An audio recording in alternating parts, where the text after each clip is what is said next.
Hello everyone. Today I'm back for the first time in I think about 2 months since posting a new video. That's partly been because I got sick, which thankfully I'm over now pretty much, but then also I've just been really busy this time of year. But I went to the thrift store today and got quite a lot of things, nothing quite so exciting as I tended to find over the summer, but I think these are pretty good. And for all these, I paid a combined total of $35, which I think is pretty good. So let's take a look. First, we have two Monster 25-foot almond-colored handset cords. And they are 4P4C. New in the box. And part of the reason I got all of this today is because most of these things have a blue colored tag, and that was half off today. So I really got lucky with finding all these. Actually, a lot of them have been on the shelf before. I just didn't buy them because they weren't half off. Okay, so two good 25-foot cords, which I've actually been meaning to get for a few years. I didn't have any before this. And also Monster branded, an unused 100-foot length of 4-wire, 4-conductor, 24 AWG or AUG phone cord. This would just be going through the walls between phone jacks, most likely. And I thought, since we do have a long phone cord with plugs on it, but no actual phone cords that are just ready to be wired through the walls or something, it might be a good idea to pick that up at that price. $2.50 for 100 feet of cord. I don't know exactly what that comes out to, but I mean, that's a really good deal, I would say. The next, we have this TT Systems model TR350 telephone cassette recorder. I don't have expectations for this to produce good quality audio necessarily, but I'm really interested to see what this does. And it's new in the box.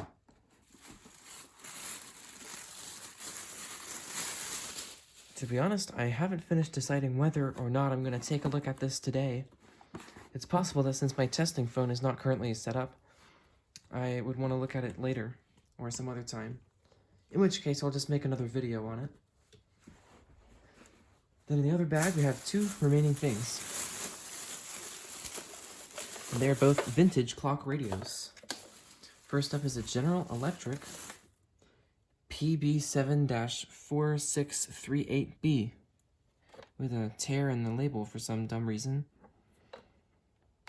And I actually have a lot of interesting things that I noticed about this radio.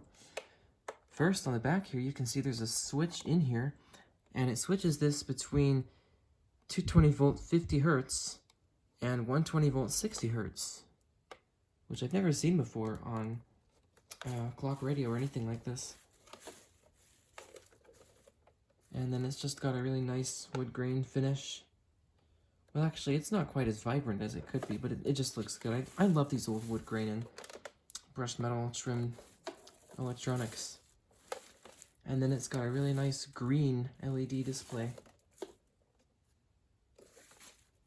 And it could really use a good cleaning. I might need to disassemble this for it, but it seems to work perfectly.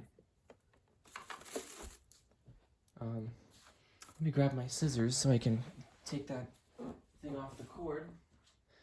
Alright, and tripod bumping freak show over. Let me cut this off the phone cord. Okay. So here is the power cord, also doubling as the antenna cord. It's got an old style plug on there, which is just slightly sticky, but it's not sticky in the same way that some of these old cords seem to be. I think this feels like it's made of a rubberized material, which is really unusual. And it's not polarized.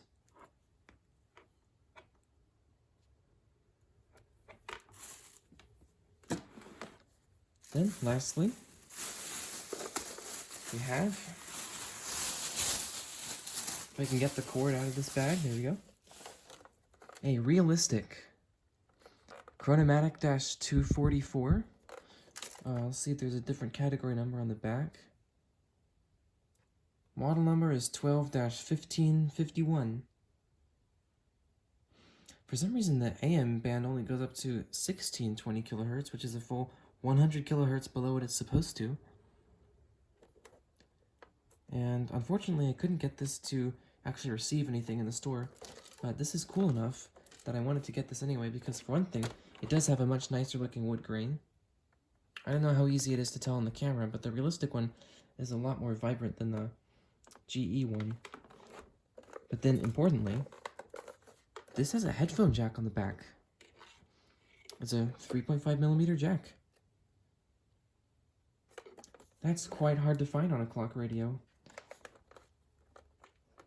And it's just got a really nice looking front, and it also has these angled supports on the bottom that kind of sit it at an angle on the table, or whatever surface you have it on, which is pretty unusual. Overall, I think this is just a neat radio, and these potentiometers feel pretty nice too. Look how slowly that moves the dial. That's what you want to see. And this has also not quite a standard cord. It's got a bunch of pink stuff on the bottom here.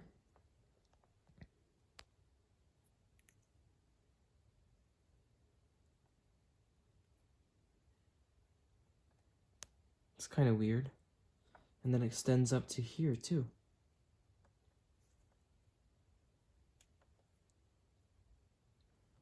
And this one is also not polarized.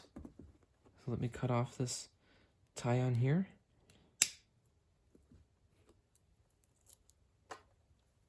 And let's plug these in.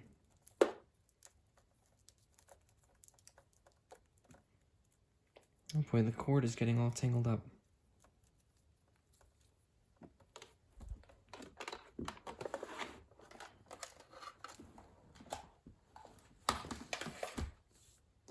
All right.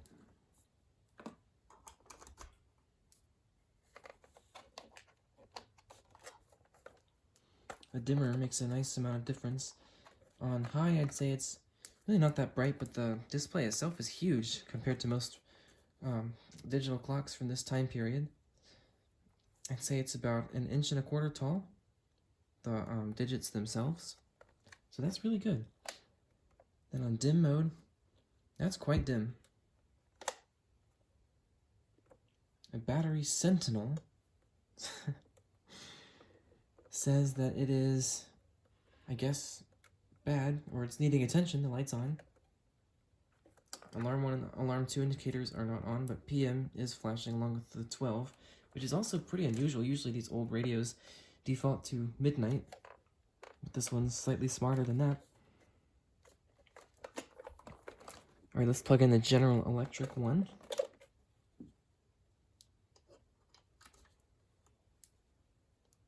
Green.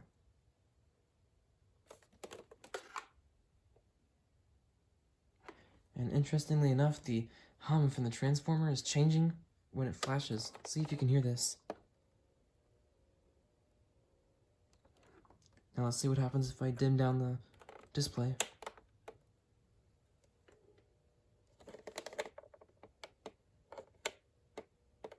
Right, when it's dimmer, the hum is just consistent and a bit louder, actually.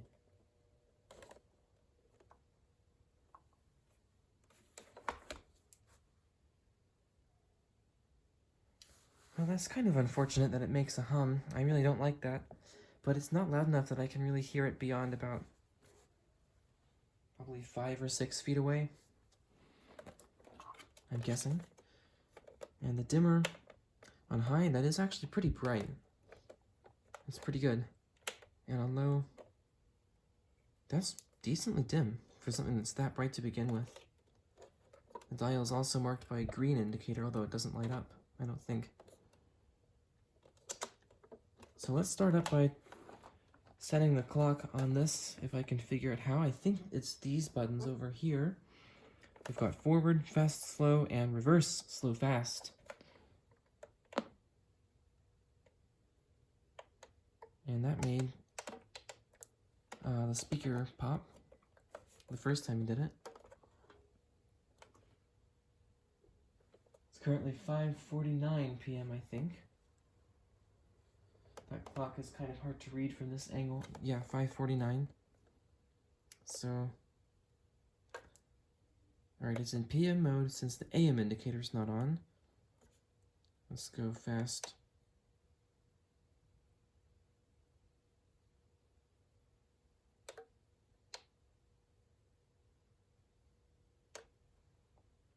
And now it's 5:50. So there we go. The clock is now set. And there's a sleep timer on this. It's got an hour, it looks like, which you can change by holding it. It counts down from there. And snooze, that you can change also by holding it.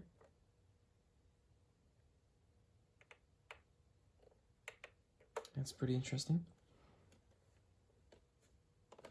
Now, wake adjust would be for the alarm clocks. It's got 2 different alarms.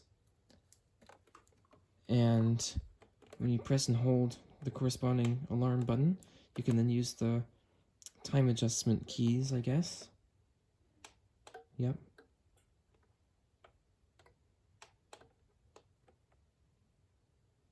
I'll just keep them set to 12 p.m.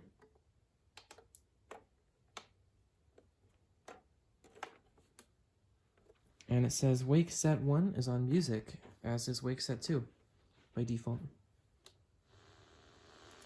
Yep, since I had sleep turned on, this is on now.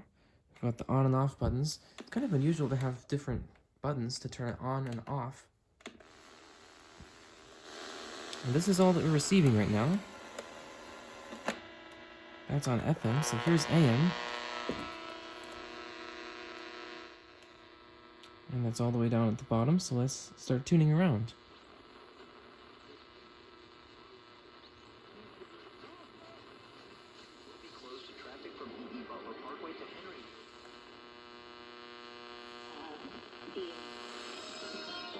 It's getting a lot of interference, but oh geez.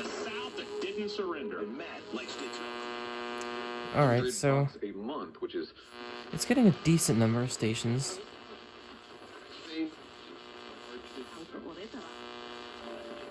Seems to get a lot of interference, though.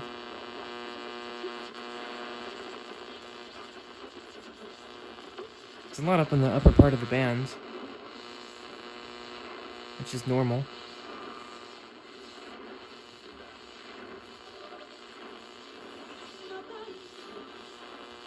But not really much that's actually coming in worth listening to. So, but I mean, it does sound like it's working properly. It's just not really a good DXing radio, I would say. So let's switch to FM. And we're at the top of the band. So let's start moving down. I should probably zoom in.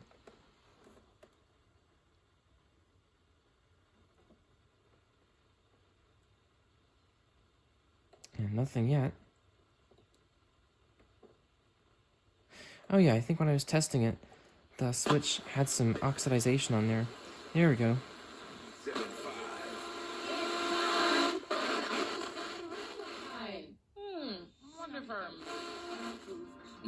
Alright, sounds like it is getting pretty good reception on FM.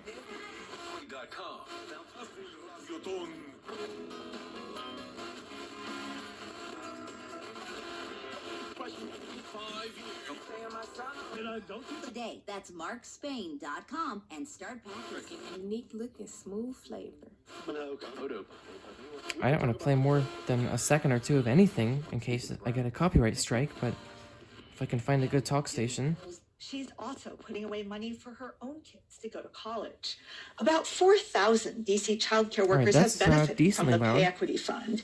Eve Carmel Decilium Conde, who's run the center for 26 years, says they deserve loud, but not obnoxiously loud.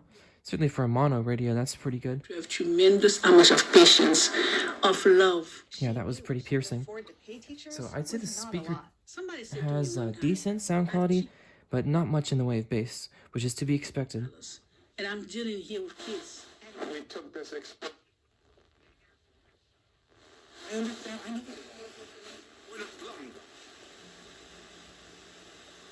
Alright, and that is about it.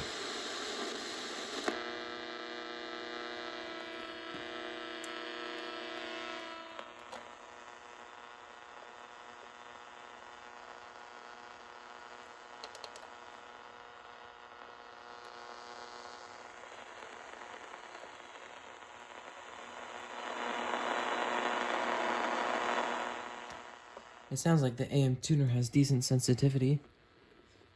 At least, if you can avoid all the interference. Okay, I think this is a decent radio. And everything seems to work just fine. It's just, obnoxiously dusty in the crevices. So I may well have to disassemble this and clean it, we'll see. Also, let me actually test how bad the flicker is. You can probably see it getting very choppy in the video. It's indeed very flickery. And right here is the realistic one. Let's see if I can get the time set on this one. We also have forward, fast, slow, and reverse, fast, slow. But you have to actually press time set in order to make it respond to those. Oh, yeah, I of course forgot to angle it so you could see it.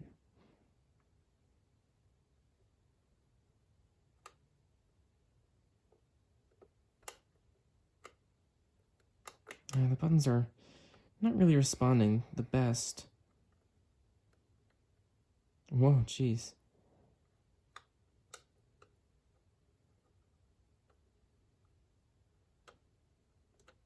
Okay, there we go.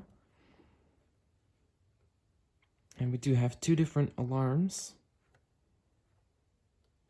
which I believe were both on buzzer when I tested it, but I think it spent most of its life with them on off because, as you can see, there's a massive amount of dust built up in those crevices there.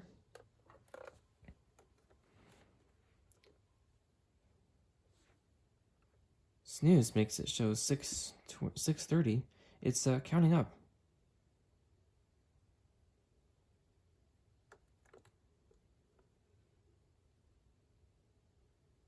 I guess that's to adjust the snooze time.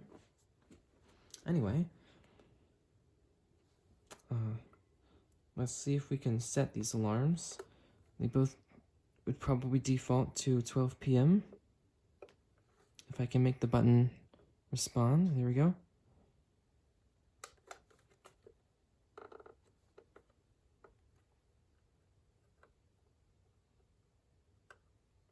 Seemed like it was going a lot faster there, even though I was using the slow buttons.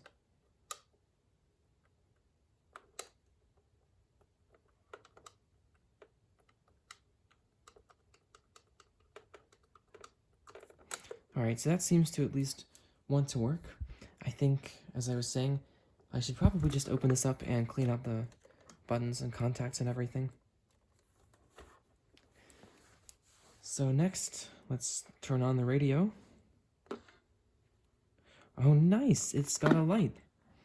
That looks like an incandescent and it's not even burned out.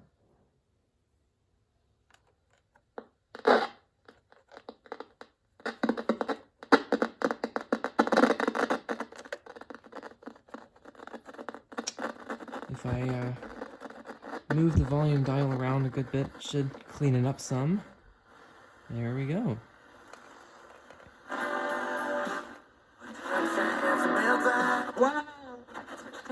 Alright, it's getting stations.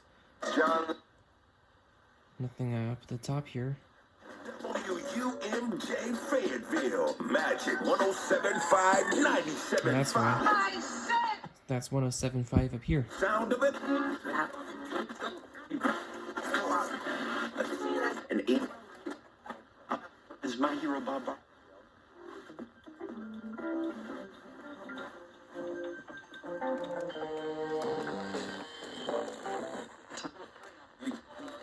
Georgia State University, WRAS, and WRAS HD1 Atlanta.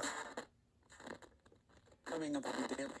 Sodas, snacks, frozen meals, and such a big part of what Americans eat. Concerns about the health of. Alright, that's kind of loud. So daily, you get 30 minutes. Yeah, that's pretty loud, but not overly loud. It's time for the Georgia High School Football Championships. 24 teams will square off. And the speaker seems to sound okay.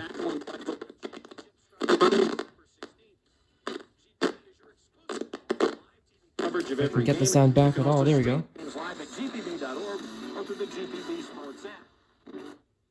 On Facebook, Instagram, or YouTube.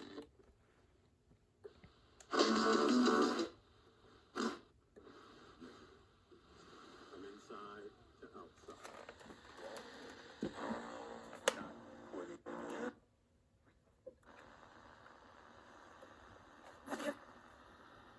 Seems like the dial might be slightly out of whack, because that's as far down as it goes.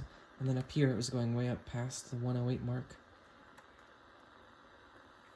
Oh, this is really cool. I did not expect this to have a light. I don't think that was working when I tested it, or maybe it was just too bright in the store. But now I've got to turn off my light in here.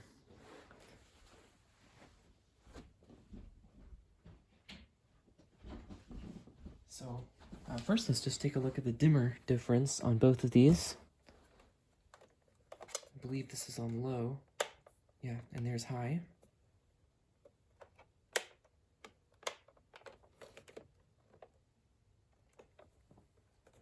And here is the realistic.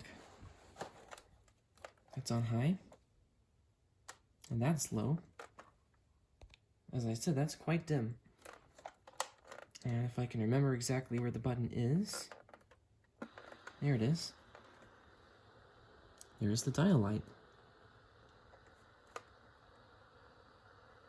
That is fantastic.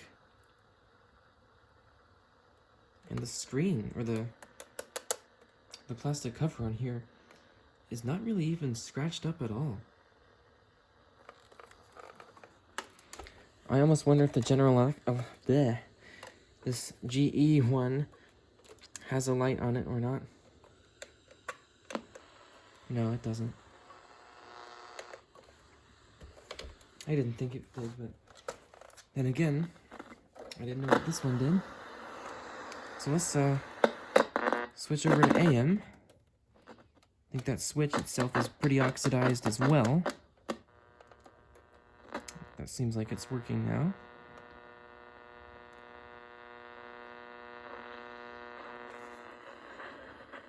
Alright, I just reoriented the radio. On December 4th and 6th. Yeah, that sounds good. I think it's getting better reception than the GE. Bleh. I wonder if that's coming from the GE.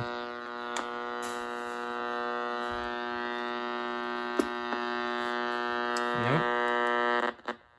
Only got worse when I unplugged it. Jeez, that is so loud.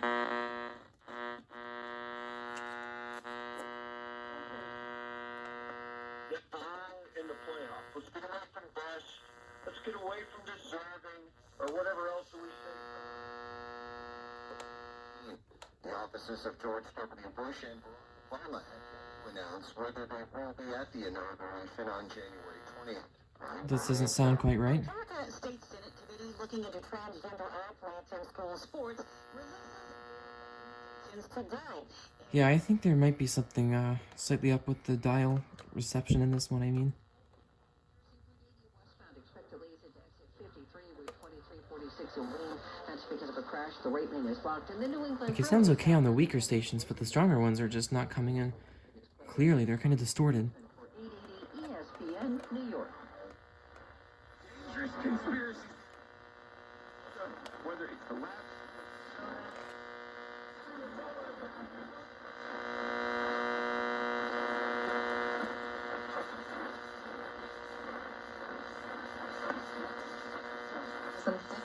Or 500,000, we have a solution. your kid. Call now. 800-616-1997. Don't lose hope. TRA can...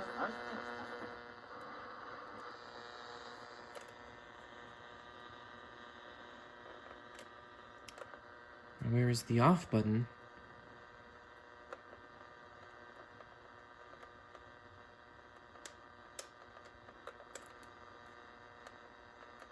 Okay, I'm just gonna go over to the light and turn that on again.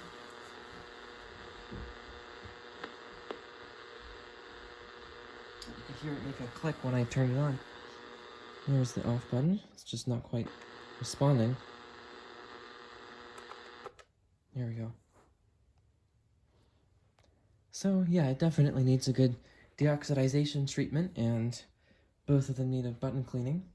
This one not quite as much. But I can't wait to test out that headphone jack. I might have to go ahead and plug it into my computer speakers over here. I'm kind of hesitant to touch the cord with my sticky hands for how dirty these are. So I'll be right back. Alright, let me get everything turned down to the minimum and plug it in.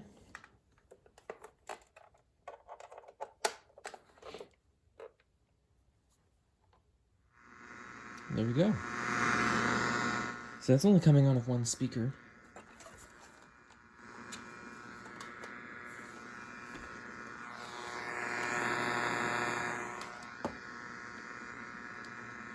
Let's see if we can tune into an FM station on this.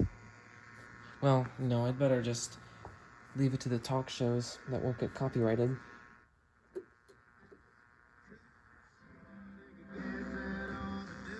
Oh, nice music though, anyway. But it does sound pretty good. You can hear the subwoofer, which is over in that direction. That's with it turned all the way up.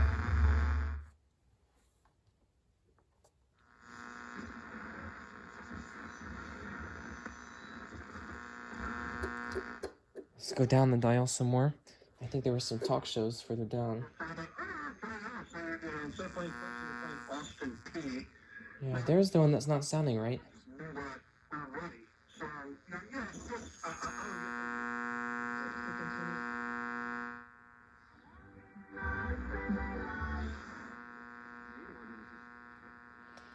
I almost wonder if maybe it's something up with that station.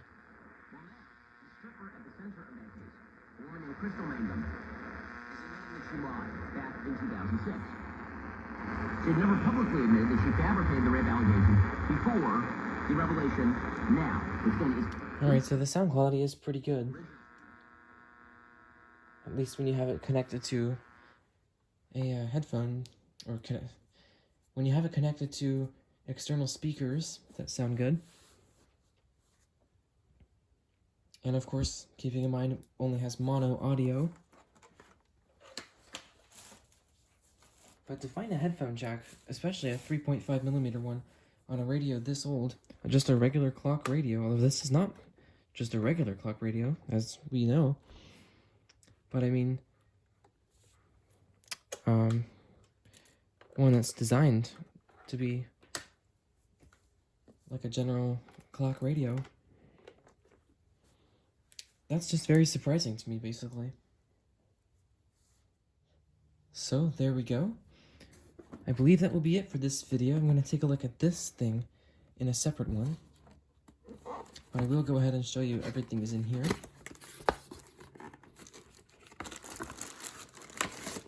For some reason there's a foam foot on the outside. But there's the recorder in here.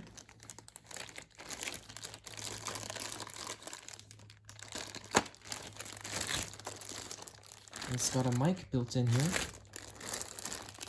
Don't expect there to be any batteries in here.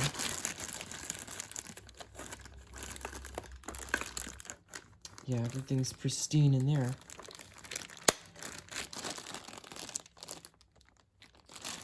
Huh, this one also has a switch for 220 volts and 110 volts. Which, it's designed to have that. Which I don't really understand, since it has a power adapter that supplies it DC 6 volts. And it wants 300 milliamps and center positive.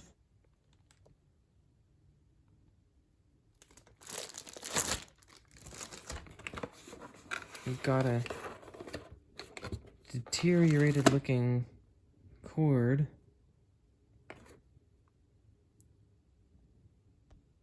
That's no good. I wonder how that happened. It's doing the same on this side too. And some just fell on the carpet here.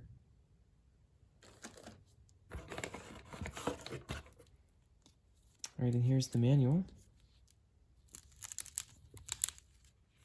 Sounds a little sticky in there. But everything looks good. In here, I'm guessing would be the power adapter. Though judging by all this weird deterioration, I almost wonder if there's some alkaline batteries that were releasing bad fumes or something. But nope, looks like it's just a regular power adapter in here.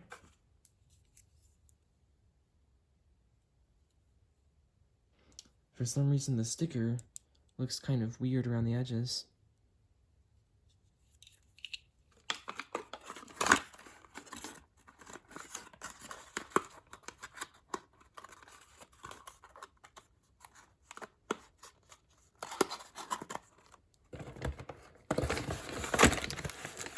And then we have the cassette. 30 minutes on each side, and it is branded TT Systems, LLC.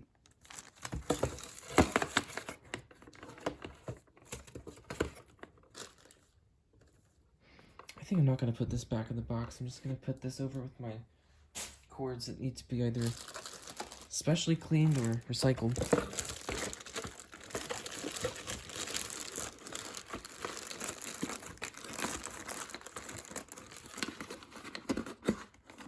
So there we are.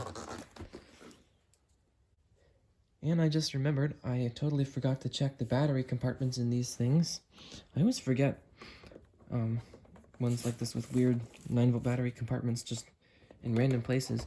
I always forget about those for some reason. Okay, so there is a battery in here. Doesn't look to have caused a corrosion freak show, although it is slightly suspicious looking.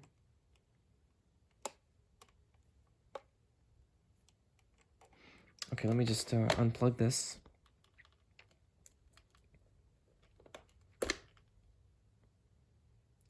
Okay, I think it's actually okay. Yeah, because it's Energizer. Ever-ready Energizer. Made in USA.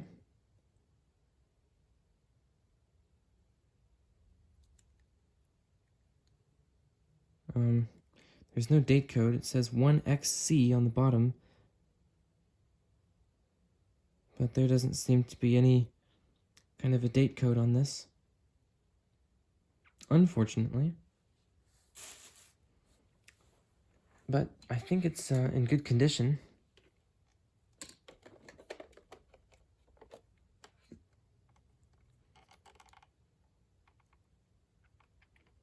There's something weird with this terminal. It's got like something black kind of sticking off of it. I don't know what that is. But I'll see if I can get that cleaned off.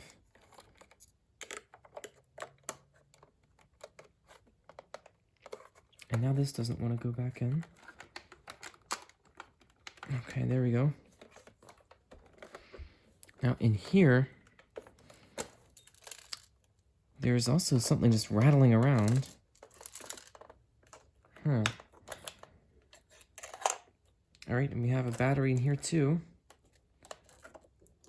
I just don't think 9-volt batteries tend to leak that much. But this is an actual old Radio Shack one. Nice.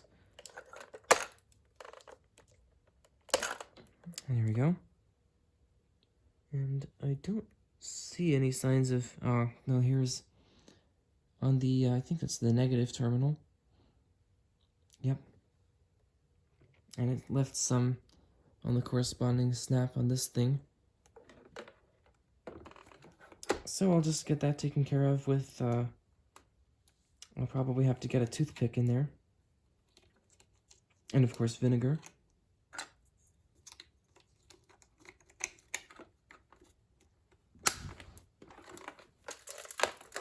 But here is the old battery.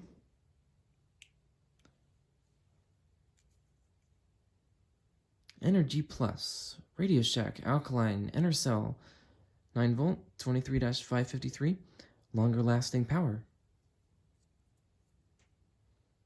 Warning, do not dispose in fire, recharge, put in backwards, mix with used or other battery types. May explode, leak, and cause personal injury.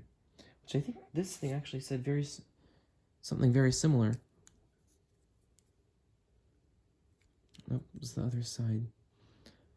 Yeah, warning, do not dispose in fire, recharge, put in backwards, mix with used or other battery types. May explode, leak, and cause personal injury. So, they basically said the same thing.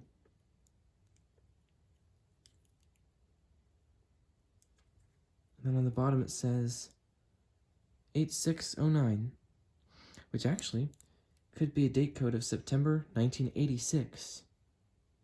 The fact that this thing hasn't just leaked everywhere is amazing. This thing is getting close to 40 years old. And the reason I say this is probably from 1986 is because I believe on this it had a date code of something similar. A date code of 5A6. And knowing how these old Radio Shack date codes decrypt, that sounds like it's May of 1986. I would guess probably not 96 for something that looks this old.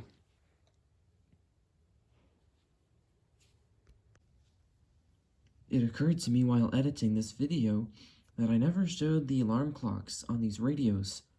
So starting with the GE one, all you have to do to make it actually sound off the alarm is hold down the wake adjust button and use either the fast or slow forward or reverse buttons to make the time on the wake adjust move past the current time in either direction, and it will automatically turn on.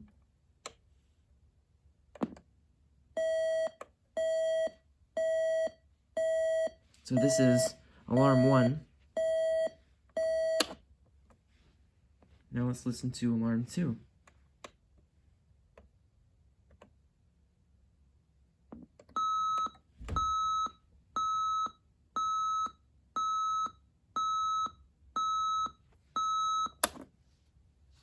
They're not obnoxiously loud, but they're certainly better than some other vintage alarm clocks that I've used.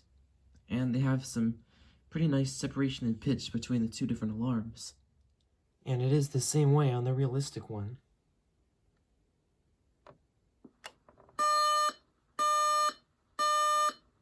That's a lot louder. And I don't know if you could tell, but the radio was on. Well, you probably saw the light. So in radio mode, it just does the radio, and in buzzer mode, it does both.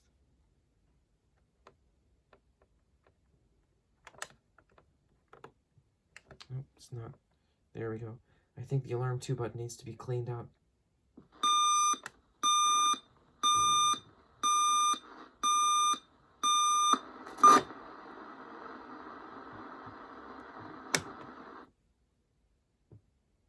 And like I said, this one's actually pretty loud.